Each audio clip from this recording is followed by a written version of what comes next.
നമസ്കാരം. അനന്തമായ ശൂന്യാകാശത്ത് കോടിക്കണക്കിന് വർഷങ്ങളായി സഞ്ചരിച്ചു കൊണ്ടിരിക്കുന്ന മഞ്ഞും പൊടിയും നിറഞ്ഞ ആകാശഗോളങ്ങൾ സൗരയൂഥത്തിൻ്റെ പിറവിയെക്കുറിച്ചുള്ള വലിയൊരു പുസ്തകമാണ് നമുക്ക് മുന്നിൽ തുറന്നു വയ്ക്കുന്നത്.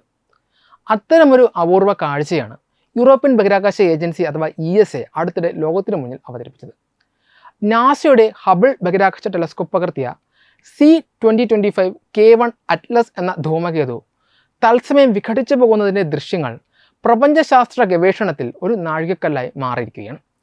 2025 നവംബറിൽ നടന്ന ഈ സംഭവം പകർത്തിയ ചിത്രങ്ങൾ ഒരു ആകാശഗോളം എങ്ങനെയാണ് അതിൻ്റെ അന്ത്യകാലത്ത് പോലും ശാസ്ത്രലോകത്തിന് അറിവിൻ്റെ പുതിയ വാതായനങ്ങൾ തുറന്നു കൊടുക്കുന്നത് എന്ന് തെളിയിക്കുന്നു. നവംബർ 8, 9, 10 തീയതികളിൽ ഹബിൾ ടെലസ്കോപ്പ് പകർത്തിയ ചിത്രങ്ങളിൽ C-2025 K1 അറ്റ്ലസ് എന്ന ധൂമകേതു ക്രമേണ 4 വ്യത്യസ്ത കഷണങ്ങളായി മാറുന്നത് വളരെ വ്യക്തമായി കാണാൻ സാധിക്കുന്നു. ഓരോ കഷണത്തെയും പൊതിഞ്ഞ് വാതകത്തിൻ്റെയും പൊടിപടലങ്ങളുടെയും ഒരു വലിയ മേഘം അഥവാ കോമ രൂപപ്പെട്ടിരിക്കുന്നു.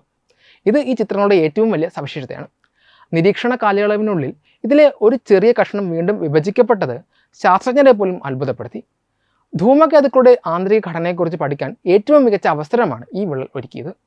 ഉപരിതലത്തിൽ അടിഞ്ഞുകൂടിയ പൊടിപടലങ്ങൾക്കും മഞ്ഞുകട്ടകൾക്കും താഴെ കോടിക്കണക്കിന് വർഷങ്ങളായി ഒളിഞ്ഞിരിക്കുന്ന ആദിമ വസ്തുക്കളെ നേരിട്ട് കാണാൻ ഇതിലൂടെ സാധിക്കും. ഈ കണ്ടെത്തൽ തികച്ചും ആകസ്മികമാണ് എന്നതാണ് ഏറ്റവും ശ്രദ്ധേയമായ കാര്യം. ഓബർ യൂണിവേഴ്സിറ്റിയിലെ ഫിസിക്സ് വിഭാഗം ഗവേഷകർ ഈ ധൂമകേതുവിനെ നിരീക്ഷിക്കാൻ തീരുമാനിച്ചത് അപ്രതീക്ഷിതമായാണ്. യഥാർത്ഥത്തിൽ നിരീക്ഷിക്കാൻ ഉദ്ദേശിച്ചിരുന്ന ലക്ഷ്യം സാങ്കേതിക കാരണങ്ങളാൽ അസാധ്യമായപ്പോഴാണ് സംഘം പകരമായി C-2025 K1 അറ്റ്ലസിലേക്ക് തിരിയുന്നത്. ചിലപ്പോൾ ഏറ്റവും മികച്ച ശാസ്ത്രീയ കണ്ടെത്തലുകൾ അപ്രതീക്ഷിതമായി സംഭവിക്കുന്നവയാണ് എന്ന് ഗവേഷകനായ ജോൺ ന്യൂനൻ പറയുന്നത് അതുകൊണ്ടാണ്. തങ്ങൾ നിരീക്ഷിക്കാൻ ഉദ്ദേശിച്ച ഒരു ധൂമകേതു കണ്ണിന് മുന്നിൽ വെച്ച് തകർന്ന് 4 പിളരുന്നത് അത്യന്തം അപൂർവവും അത്ഭുതപൂർവവുമായ ഒരു അനുഭവമാണെന്ന് അദ്ദേഹം ഓർക്കുന്നു. ഇതൊരു സാധാരണ നിരീക്ഷണമായിരിക്കുമെന്ന് കരുതിയ ഗവേഷകർക്ക് ചിത്രങ്ങൾ പരിശോധിച്ചപ്പോൾ ലഭിച്ചത് തികച്ചും അവിശ്വസനീയമായ ഒരു കാഴ്ചയായിരുന്നു. സൗരയൂഥം രൂപപ്പെട്ട 4.6 ബില്യൺ വർഷങ്ങൾക്ക് മുൻപുള്ള കാലഘട്ടത്തിൽ അവശേഷിച്ച ഐസ്, പൊടി, ഘനീഭവിച്ച വാതകങ്ങൾ എന്നിവയുടെ ശേഖരമാണ് ഓരോ ധൂമകേതു.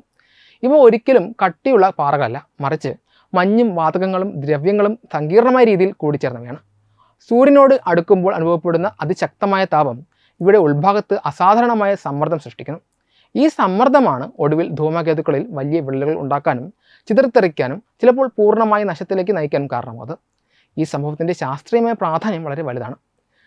ഡെന്നിസ് ബോഡ്ബെറ്റ്സിനെ പോലെയുള്ള പ്രമുഖ ശാസ്ത്രജ്ഞർ ചൂണ്ടിക്കാട്ടുന്നത് പ്രകാരം ധൂമകേതുക്കൾ സൗരയൂഥത്തിൻ്റെ ഉത്ഭവകാലത്തെ പ്രാഥമിക സാക്ഷ്യപത്രങ്ങളാണ്.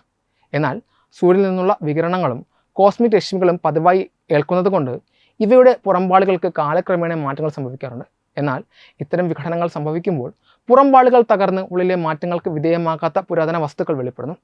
ഇത് ഭൂമിയുടെയും മറ്റ് ഗ്രഹങ്ങളുടെയും ഉത്ഭവത്തെക്കുറിച്ച് പഠിക്കാൻ ശാസ്ത്രജ്ഞരെ സഹായിക്കുന്നു. ഇത്തരത്തിൽ തകർന്നു പോകുന്ന ധൂമകേതുക്കളെ കൃത്യമായി നിരീക്ഷിച്ച് വിവരങ്ങൾ ശേഖരിക്കുന്നത് ഭാവി യുഗത്തിലെ ബഹിരാകാശ പര്യവേക്ഷണങ്ങൾക്ക് വലിയ മുതൽക്കൂട്ടായിരിക്കും.